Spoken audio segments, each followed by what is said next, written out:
The Mark. Episode 1. Series The Mark of the Abyss. At the edge of the world, where the sky bleeds and the earth weeps, there are no gods, only monsters, and the men who try to survive them. Night fell like a punishment.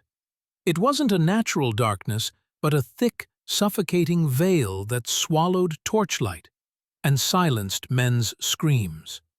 The wind carried the stench of burning flesh, rusted iron, and fear.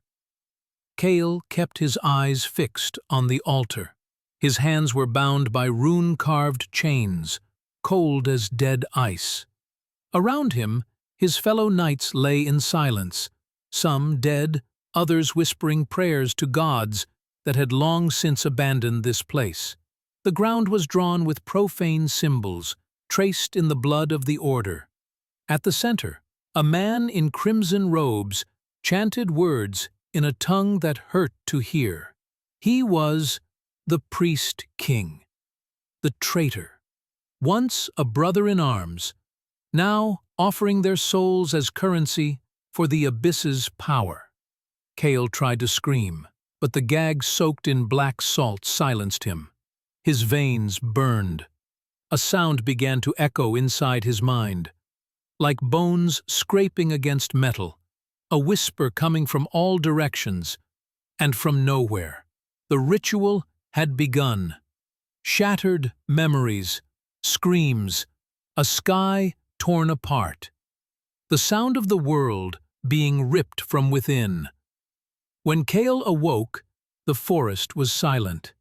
His arms were free, the altar destroyed, the temple in ruins.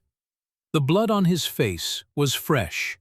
He didn't know if it was his.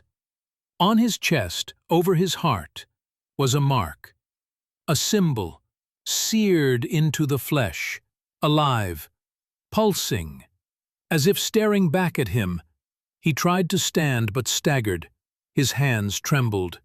That's when he heard it. Not with his ears, but with his soul. "You belong to us now." The shadows around him twisted. Something slithered between the trees, something that shouldn't exist. Something hunting him, not for flesh, but for the curse he now bore. The mark. Kael ran. He didn't look back. From that day on, he would cease to be a man. He would become a legend. When the bells toll at midnight, it means Kael passed through and left hell behind.